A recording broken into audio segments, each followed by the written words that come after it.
Assalamualaikum warahmatullahi wabarakatuh. Dalam video kali ini, saya akan sharekan berkenaan dengan kenapa guru patut guna Google Classroom untuk PDPR. Alasan yang pertama adalah Google Classroom boleh berperanan sebagai pusat bahan pengajaran dan pembelajaran. Semua kelas atau kumpulan yang guru-guru ajar akan berada di satu tempat sahaja. Dan kita boleh klik ataupun tap pada mana-mana kelas yang kita nak jalankan sesi PDPR.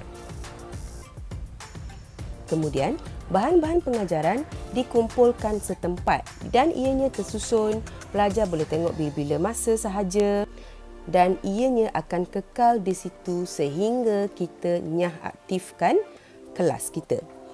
Jadi, pelajar sentiasa boleh datang balik kepada Google Classroom dan melihat apakah bahan-bahan yang telah kita sediakan untuk mereka. Dan bahan-bahan ini pula boleh terdiri daripada segala jenis fail iaitu video, gambar, YouTube, PowerPoint, PDF dan juga link-link tertentu. Pada bahagian komen pula, guru-guru boleh meletakkan pesanan ataupun link kehadiran atau apa-apa sahaja pesanan-pesanan yang berkaitan. Di dalam Google Classroom juga, pelajar boleh menghantar tugasan dan guru boleh bagi komen terhadap tugasan-tugasan tersebut. Alasan yang kedua adalah Google Classroom memudahkan untuk guru-guru memantau hasil kerja dan prestasi pelajar. Dengan menggunakan Google Classroom, guru-guru boleh tahu siapa yang hantar kerja ataupun tidak hantar. Dan kita juga boleh tahu berapa markah yang kita dah bagikan untuk setiap tugasan.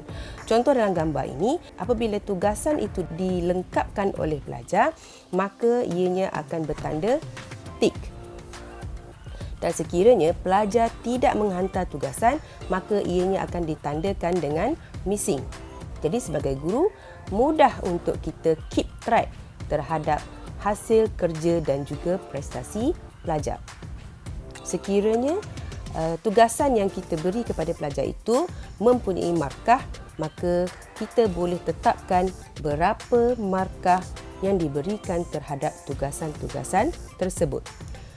Jadi, kita tak perlu lagi nak susah-susah untuk hantar mesej WhatsApp ataupun Telegram seperti ini yang mana kita minta untuk senaraikan nama pelajar yang dah siap. Keburukan cara menggunakan mesej seperti ini adalah pelajar boleh tipu guru. Maknanya, pelajar boleh saja menulis nama di dalam mesej ini tanpa menyiapkan tugasan mereka. Dan juga yang paling teruk adalah guru tiada kawalan langsung terhadap hasil kerja pelajar. Dalam proses PDP, kawalan terhadap pelajar oleh guru-guru adalah satu elemen yang sangat penting untuk menjayakan satu-satu proses PDP. Dan sekiranya lah guru minta pelajar-pelajar untuk menghantar gambar di dalam grup, kaedah ini juga adalah sangat tidak organize, yang mana guru-guru kena scroll balik dan kena tengok, dan pada kebanyakan masanya kaedah ini akan menyebabkan guru terpaksa download gambar dan gambar tersebut akan disimpan di dalam smartphone guru. Jadi kaedah ini juga akan menyebabkan ada pembaziran penggunaan space pada storage telefon ataupun smartphone guru-guru. Dengan menggunakan kaedah ini juga, guru-guru akan buat kerja yang lebih susah dan tidak teratur. Seterusnya, guru-guru perlu menggunakan Google Classroom kerana guru boleh menetapkan masa untuk setiap tugasan. Dalam Google Classroom, kita boleh meletakkan due date kepada setiap tugasan yang kita berikan. Dan sekiranya pelajar hantar lambat daripada tarikh ataupun masa yang telah ditetapkan, guru-guru boleh tahu pelajar tersebut menghantar lambat. Dia akan tulis kat situ late submission. Seterusnya, dengan menggunakan Google Classroom, hasil kerja pelajar yang dihantar melalui Google Classroom akan disimpan di dalam Google Drive guru. Semua hasil kerja yang dihantar ke dalam Google Classroom akan automatik masuk ke dalam Google Drive Guru. Sekiranya ada isu berkenaan dengan Google Drive akan penuh dan sebagainya, sepatutnya tidak timbul isu. Sebab sekiranya guru menggunakan Google account yang disediakan oleh Kementerian Pendidikan Malaysia, ianya adalah unlimited sebab Google account yang disediakan adalah bertaraf Google Suite.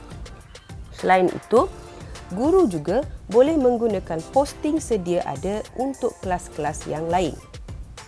Sekiranya guru-guru mengajar beberapa kelas untuk subjek yang sama pada tingkatan ataupun tahun yang sama, maka guru-guru hanya perlu postkan setiap satu tugasan ataupun material sekali sahaja untuk kelas yang pertama sahaja. Untuk kegunaan kelas yang kedua dan seterusnya, guru boleh menggunakan kemudahan reuse post pada Google Classroom. Yang mana kita tak perlu upload yang baru, kita tak perlu tulis ayat yang baru, dia hanya akan copy paste posting yang telah dibuat pada kelas yang pertama kepada kelas-kelas yang seterusnya. So, ini amatlah menjimatkan masa dan tenaga guru. Alasan yang seterusnya adalah di dalam Google Classroom, guru-guru boleh menanda tugasan seperti mana kita menanda buku latihan ataupun kertas secara fizikal. Namun, kaedah ini hanya boleh dilakukan pada peranti mobile. Peranti mobile ni seperti smartphone ataupun tablet lah. Untuk antarmuka komputer yang mana kita perlu menggunakan web browser seperti Internet Explorer ataupun Google Chrome, kita tak boleh buat kerja-kerja conteng-menconteng ni. Kita hanya boleh type komen terhadap kerja pelajar. Untuk kerja-kerja menanda pada smartphone, mungkin kita akan rasa kurang selesa sikit disebabkan oleh skrinnya agak kecil. Tetapi pada pandangan saya, guru-guru boleh saja membuat sedikit pelaburan kecil untuk memudahkan kerja-kerja mengajar secara maya. Lagikan periuk Noza dan setrika Philip boleh trending dalam bilik guru suatu masa dahulu, takkanlah Samsung tablet ataupun iPad tak boleh trending, kan? Dan yang paling penting, Google Classroom dan aplikasi Google Suite yang lain dibiayai sepenuhnya oleh Kementerian Pendidikan Malaysia. Guru-guru telah disediakan dengan akaun Google Suite secara percuma. Jadi, apa lagi yang kita tunggu-tunggu? Kita boleh gunakan sahaja aplikasi Google Classroom yang sangat mudah dan tersusun ini.